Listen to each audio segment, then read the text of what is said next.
Hi guys, welcome back to our channel Lekha Srinush diaries. ఈరోజు morning నుంచి వర్షం పడుతున్న వల్ల వెదర్ అయితే చాలా చల్లగా ఉన్నది కదా గైస్. సో అందుకే అని ఈరోజు మార్నింగ్ బ్రేక్ఫాస్ట్లోనైతే నేను ఆలు పరాఠా చేశాను. ఇంకా ఈ రెసిపీ నేను మీతో షేర్ చేసుకుంటున్నాను గైస్.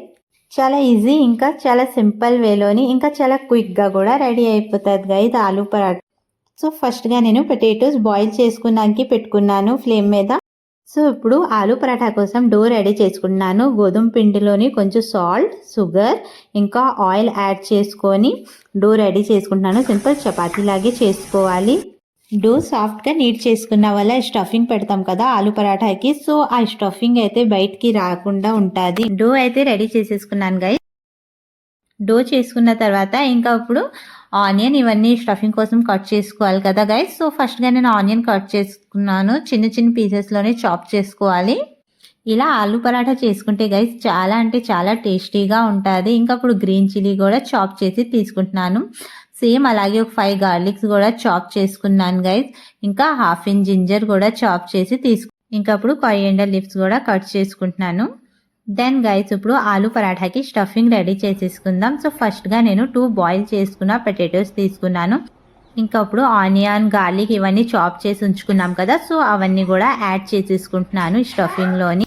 దెన్ స్పైసెస్ యాడ్ చేసుకుందాం. ½ table spoon cumin powder, ½ table spoon coriander powder, ½ table spoon red chilli powder, ఇంకా మన టేస్ట్కి అకార్డింగ్గా సాల్ట్ అయితే యాడ్ చేసుకుంటున్నాను. ఆలు పరాఠాకి మంచి ఫ్లేవర్ కోసం నేను కస్తూరి మేథి యాడ్ చేసుకున్నాను గైస్. ఇవన్నీ బాగా మిక్స్ చేసుకొని తీసుకుంటున్నాను.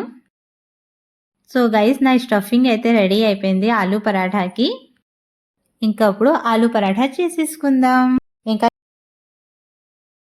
ఇంకా ఇప్పుడు చపాతీకి తీసుకుంటాం కదా. సో నేను చూపిస్తున్నాను కదా, సేమ్ ఆ సైజ్ అంతే డో తీసుకోవాలి ఆలు పరాఠాకి. ఇలా స్టఫింగ్ నేను ఒక 2 టేబుల్ స్పూన్ పెట్టుకుంటున్నాను. స్టఫింగ్ ఇలా పెట్టుకున్న తర్వాత సేమ్ ఇలాగే మీరు కూడా ఫోల్డ్ చేసుకోవాలి ఆలు పరాఠాకి. ఆలు పరాఠాకి ఇలా స్టఫ్ చేసుకుంటే స్టఫింగ్ అయితే అసలు బయటికి రాదు గైస్. వింటర్ సీజన్ వస్తే మా ఇంట్లోనే అయితే నేను అయితే చాలా వెరైటీస్ చేస్తాను పరాఠాలోని. Paneer paratha, onion paratha, gobi paratha, beetroot paratha. So ఇలాంటివి మోర్ రెసిపీస్ కోసం మా ఛానల్ని సబ్స్క్రైబ్ చేయండి గైస్. ఆలు పరాఠా చాలా క్విక్గా అయిపోతుంది కాబట్టి గైస్ మీరు బ్రేక్ఫాస్ట్ అయినా డిన్నర్లోనైనా చాలా ఈజీగా అయితే చేసేసుకోవచ్చు. ఇంకా కర్రీ కూడా అవసరం ఉండదు ఆలు పరాఠాతోని. ఆలు పరాఠా చేసినప్పుడు నా స్టఫింగ్ అయితే అసలు బయటికి రాలేదు గైస్. ఇప్పుడు ప్యాన్ మీద ఆలు పరాఠా కాల్చుకున్నాకైతే పెట్టుకున్నాం కదా. సో ఒక సైడ్ కాల్చుకున్నాక టర్న్ చేసుకున్నాను.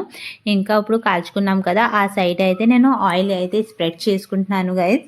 ఇలా ఆయిల్ స్ప్రెడ్ చేసుకున్న వరకు ఇంకొక సైడ్ కూడా కాలుతుంది కదా.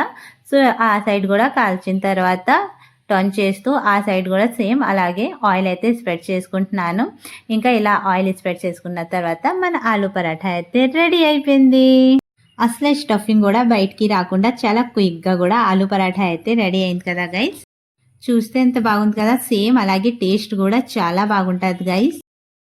నేను ఆలు పరాఠా అయితే కర్డ్తోనే సర్వ్ చేసుకుంటాను. ఇంకా పిజ్జా సాస్తో కూడా ఆలు పరాఠా అయితే చాలా బాగుంటుంది గైస్. నేను కర్డ్ ఇంకా పిజ్జా సాస్తో సర్వ్ చేసుకుంటున్నాను. పిజ్జా సాస్ అయితే హోమ్ మేడే, నేనే చేసాను. మీకు మా రెసిపీ నచ్చితే లైక్, షేర్ ఇంకా కామెంట్ చేయండి. ఇంకా ఇప్పుడు బయటికి కూడా వెళ్ళాలి బ్రేక్ఫాస్ట్ చేసిన తర్వాత. ఇంకా బ్రేక్ఫాస్ట్ అయిన తర్వాత రెడీ అయితే అయిపోయాము బయటికి వెళ్ళడానికి. కానీ బయట అయితే గాలి అయితే చాలా గట్టిగా వేస్తుంది గైస్. ఇంకా ఎలాగో వర్షం ఆగింది కదా అనేసి బయటకి అయితే వచ్చేసాము. మా ఇంటి దగ్గర దారి అయితే అసలు బాగోదు వర్షం పడితే. ఇంకా సడన్గా దారిలోనైతే వర్షం మళ్ళీ స్టార్ట్ అయింది. By bye guys, thanks for watching my videos.